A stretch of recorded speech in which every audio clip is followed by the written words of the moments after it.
Good day to you, sirs, it is Grizzle, and you may or may not know that this summer we are due for a big change for Evolve. There's a lot of very big questions to be answered because we don't really know what is being changed, but we do know that there will be very little in the game that will be left untouched for when we do get this next big title update. It is unfortunate that we are going to have to wait till summer for that. However, I do bear good news that we might be getting a micro patch within the next month. That, of course, is no guarantee, and I thought this next micro patch was just going to be a few bug fixes here and there and maybe a few tiny buffs and nerfs. Well, I was quite wrong in that sense because there's actually going to be some massive changes, a lot bigger than I actually originally anticipated. On the forums you can find this list of patch notes that we hopefully are going to be getting very, very soon. I'm going to be going through them in this video, but in case you want to read them yourself, I'll leave the link in the description. Just know that these are unfinalized changes. That means that anything can change and anything could happen. So that basically means that not everything in this list actually might happen. So first of all, let me tell you what probably a lot of you are going to want to hear is they've made some huge changes to the monsters, and yes, that does include Kraken. I will say that the majority of the changes are some buffs, but quite frankly, I think this is going to make playing Monster a far better experience. So to start off with what all monsters are going to be getting, which is an update in their melee hitboxes. That basically means that you are going to be able to hit a lot more accurately, or hopefully anyway.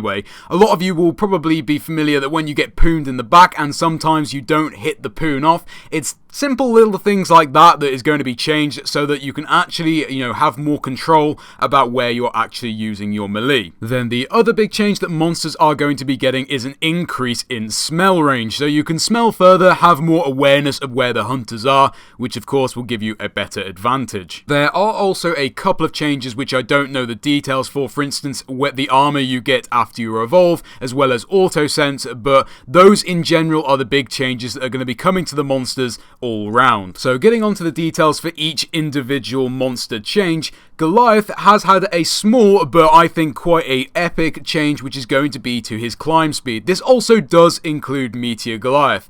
The climb speed is going to be increased by 25%. To give you an idea of how much faster that is going to be, if you take the climb speed perk with Goliath, that is a 50% increase and you climb the wall like you're on cocaine. So by increasing it by 25%, it will be a little bit slower than that, and I guess if you take the climb speed perk after this buff, it is going to be even more insane how fast you climb the wall. But at the end of the day, I think this is a rather worthwhile buff, and Goliath is genuinely quite balanced at the moment in my opinion, and I think this could only better him. Now moving on to the major changes coming to Kraken. Kraken at the moment is both very effective in the air and definitely when he comes close range because he has quite powerful melee attacks and can use his abilities up close very well. Well, Turtle Rock have gone for the approach to make Kraken more effective when he's actually in the air flying, and quite rightly so because he is a flying monster. So that means if Kraken comes to the ground, he's more likely to be punished for it. Again, for all of these, I'm not going to say the exact numbers. If you want to find the exact details, you can simply read the forum post yourself,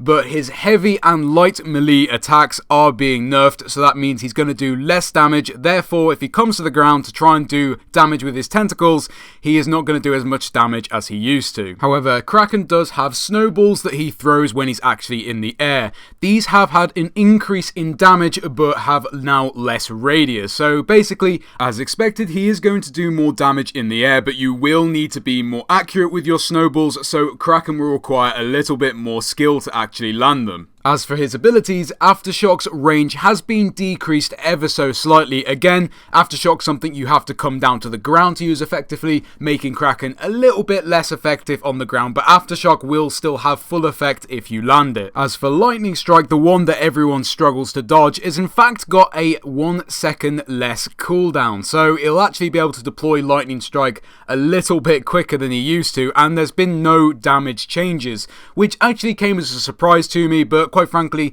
Kraken needs to have one ability that he can use effectively, and so Lightning Strike's something you might have to take on the chin a lot of the time and make sure your medic heals you up. There might be some other small changes to Lightning Strike, but as far as we can tell, that is the only change, and quite rightly so. They're trying to make Kraken more effective when he's flying, and Lightning Strike is not so good close range, so therefore, again, making Kraken far better in the air. A similar change with Vortex, simply a 1 second less cooldown, meaning again you will be able to deploy Vortex a lot quicker, although I find that is less of a big deal than Lightning Strike, and again going to be more effective in the air. Or is it? Because it is a lot easier to be able to hit an ability when you're very close to a hunter. So if you do close the gap, you are more likely to be punished for being close to the ground, but if you shoot from a further distance, then the hunters are going to have a better chance of dodging it. Finally, Kraken's Banshee Mines are getting a decrease in damage, considering the fact that they're hard to deal with on the ground when you're trying to shoot a monster that is flying. As far as we know, those are the main changes coming to the Flying Spaghetti monster, and hopefully a lot of you will be pleased to hear those changes. Then we move on to Elder Kraken. I'm sure a lot of you will be happy to hear that he is getting an immense buff, and actually it's kind of a scary amount how much he is getting buffed. First of all, his air burst, or by that I assume they mean his traversal,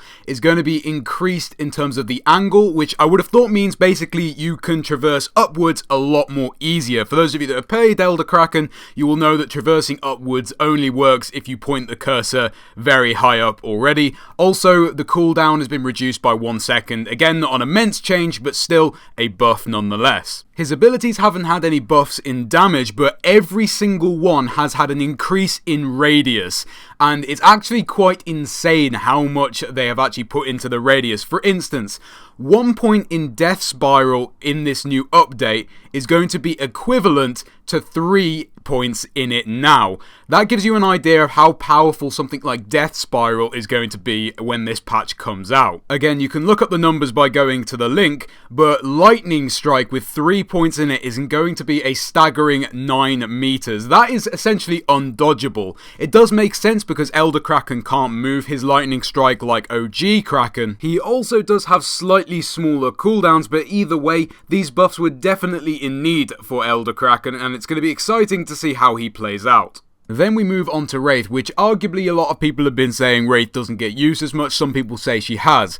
Either way, I haven't seen as many Wraiths as perhaps I used to, and Wraith is getting a buff here and there. Her heavy melee attack is getting reduced ever so slightly, and her light melee is getting increased. So a kind of a buff nerf scenario, so she'll do more damage in the long run. In a sense, that also means a buff to Supernova, considering the fact that you are technically using a melee attack in order to damage the hunters. The only other 2 buffs that are listed here are her Warp Blast and her Abduction, which both are going to do considerably way more damage than they currently are. You may then wonder why they're keeping quiet about the decoy. I mean, of course we have been shown this GIF, which I got a mixed response of people saying that they hated it and a lot of people saying they actually liked the idea of it. I don't know whether they're going to actually change decoy in this micro patch, but I do think that that change to decoy will come, but most likely in a Wraith variation after the next title update. I guess then you have a Wraith variation with that option, and if you don't like it, then you still have OG Wraith to fall back on, so everyone is pleased. Moving on to Behemoth, he's getting a few buffs and nerfs, but more so just being changed so that he's going to play out a lot differently. Starting with Fisher, there is a small nerf coming to the damage, but Lava Bomb is the interesting one. As you know, when Lava Bomb is used, there is a small delay, and the initial impact of the Lava Bomb is quite damaging, and the small lava droplets do burn damage afterwards. Well, they are almost doubling the damage Lava Bomb does when it initially hits you, so that means you are going to want to dodge Lava Bomb as quickly as you can.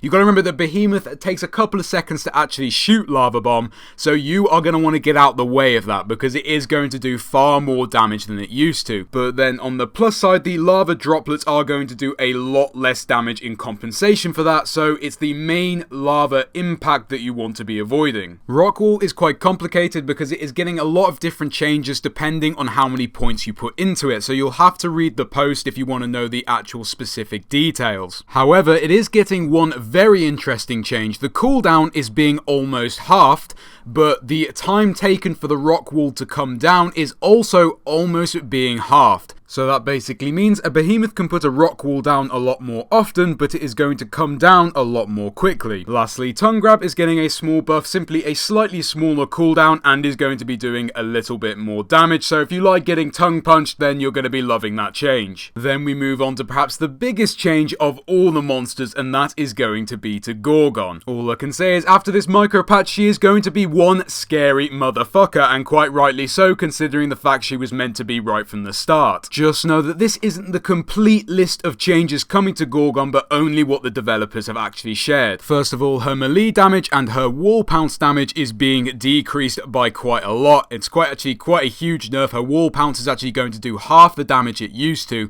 but it's her abilities that are going to be making her far more powerful. First of all, her web snare has basically been swapped out for damage. A lot of you will know that when you have a web snare used on you, your jetpack becomes completely and utterly ineffective and makes you very immobile. Well, that debuff might be completely removed, and in compensation, web snare might actually do double the damage. Then to add on to that, the radius will be increased a slight amount so it's easier to hit the hunters. Acid Spit's direct damage is being buffed. Also, the size of the pool is being increased so that you'll have to use a lot more jetpack to get out of the pool, but then on the plus side, standing in the acid spit will do a little bit less damage, and also it won't last as long as it used to. Looking at Spider Trap, it's had a very interesting buff, although it's now easier to kill. In a way, Spider Trap will now follow you a lot further than it used to, and not only that, it actually moves a lot faster, and in fact moves faster than a hunter can run, which means if you want to get out of the way of a Spider Trap, you are going to need to use your jetpack. When a hunter is trapped, the Spider Trap will take double the damage, which means it is easier to kill. Not only that, it will only hold a hunter for a maximum of 3 seconds if no one shoots it. Because of the nerf that the Spider Trap can't hold a hunter for more than 3 seconds, it does mean that you are going to take a lot more damage than before. Finally, looking at the biggest change to Gorgon, which was Mimic. Now, Mimic has always had problems, and quite frankly, a lot of people didn't really put many points into Mimic, if any, because Mimic wasn't very effective against good hunters. The simple fact was, if you tried to use Mimic right in front of hunters, it would just simply disappear because of the damage you were taking. If you used Mimic from a distance, this is if the hunters didn't destroy the Mimic and you actually do damage. By the time your actual body got there, that's when the hunters were already healed up and ready for the next attack. So as you can imagine, Mimic was never really good against a well-coordinated team. Well, these changes are going to make Mimic a very deadly ability. For a start, after exploding on impact, you will do a 6-second acid burn to the hunters afterwards, like a poison effect. The initial damage the explosion does has been halved, but in compensation for that, the blast radius has been increased, and also there is pretty much next to no delay when you can explode the Mimic. This means that you won't actually have to hide around a corner to use Mimic, you can use it directly in combat. The health of the Mimic has also been increased, and the only way the hunters can try and combat this is they're going to have to shoot the Mimic, and that is still going to be quite hard with a lot of health, and trying to dodge it is also going to be difficult because the explosion radius has been increased. As for monster changes, that is about all we know, and again, they might be changed at any point, and also you might find there's a lot of other things that haven't even been mentioned yet. So now we move on to the hunters. Again, some very interesting buffs, nerfs, and changes. First of all, some things that are going to be affecting all the hunters. Cloaked hunters that are on fire and have fire dots that show the monster where they are can no longer be put out by water. I think a lot of people are going to like this and a lot of people are going to hate this, and it just means that you're going to have to watch out for Goliath when he gets his flame on. Speaking of cloaks, it has been teased by the devs that we might be getting the cloaks completely removed and replaced with something completely different. Again, they might be trolling, but still, it's something to think about that we might be getting in Title Update 9, but we'll have to wait and see. The next two add-ons to the hunters you'll be pleased to hear are buffs. All of you should know that when monsters aren't sneaking, they leave a set of glowing monster tracks. The furthest distance that the hunters can see these monster tracks currently is 40 meters. This is being increased to 200 meters. So this does mean that hunters will be able to see tracks from a far further distance than before. The last big change to all the hunters is the strike penalty health. As all of you know, when you get downed in the game and then get picked up again, you'll be left with a strike, which is essentially a bar that takes away some of your health. Well, the percentage of health that you have when you have a strike has been increased, which means you are going to stand more of a chance even when you have a penalty. Now, looking in more detail at specific classes and hunters, in terms of the medics with the exception of Emmet and Rogue Val,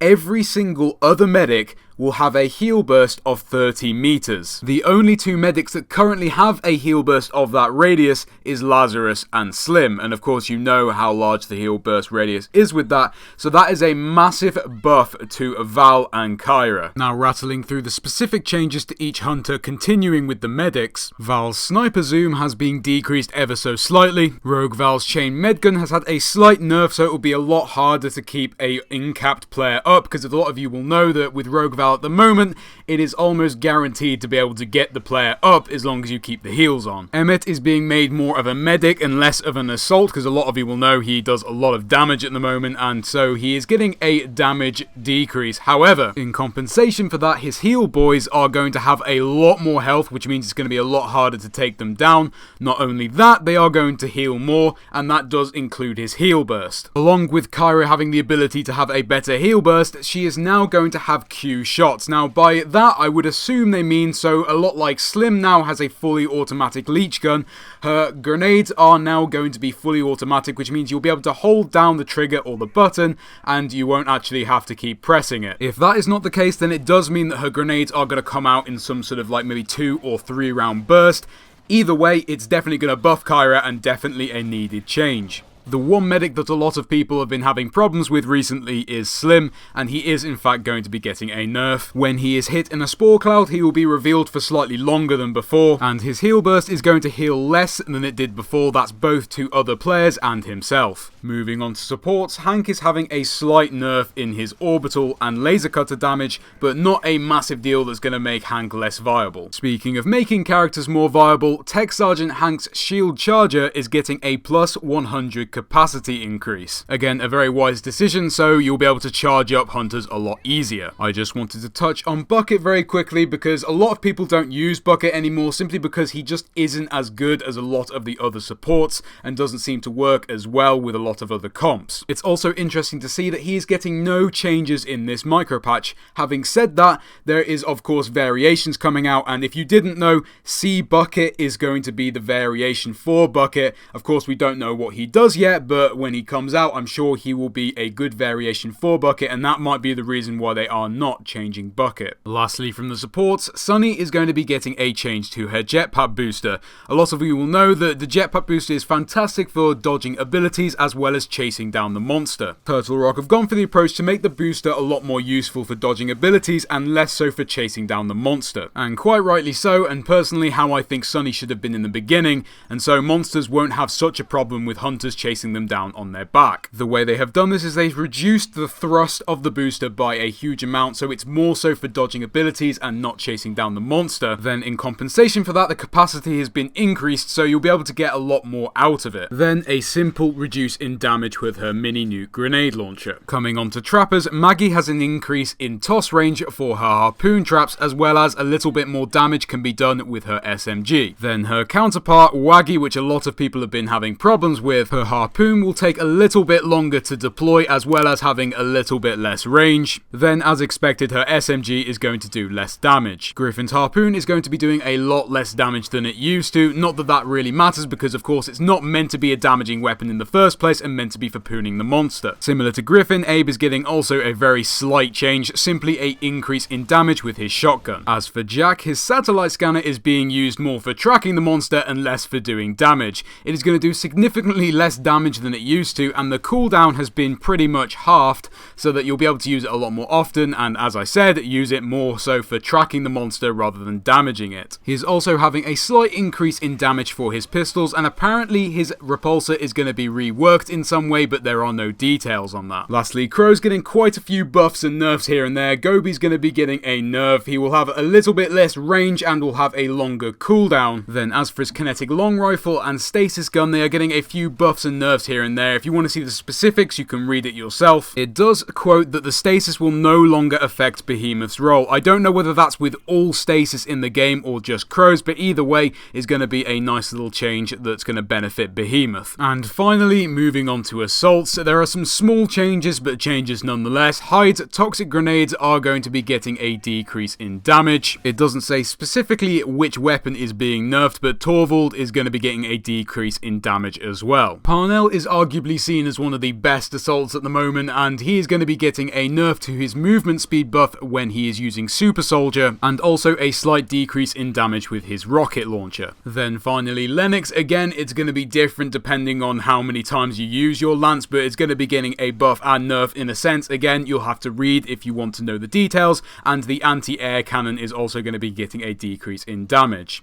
As far as I know, or anyone else knows, those are the changes that are going to be coming in the micro patch. Again, there's no guarantee when this micro patch will be coming, but hopefully it is going to be very soon and is going to be giving us a good taster for what's to come. If you don't like or disagree with any of these changes, just remember that any of them could be changed at any time. Not only that, you can't really complain until you've tried them, so you've got to make sure you actually give it a chance before you actually start judging it. I hope this was a really informative video for you all, because I know not everyone keeps up to date on the forums about every change and everything that's going to be coming to the game. So I guess now you know, so when the changes do come out, it's not a massive surprise and you know what is going on and what to expect. Anyway, I'm very excited for these changes. I think they are going to be really, really good fun. In fact, quite interested to see how they are going to play out. But anyway, that is what we're going to be getting up before Title Update 9, which makes me think, Jesus Christ, what are we going to be getting in this next Title Update if those are the micro patch changes? Then, of course, we've had the rumours that C Bucket and E Griffin are going to be the next variants, but we definitely won't be getting them until the next Title Update, because they've said they're not releasing any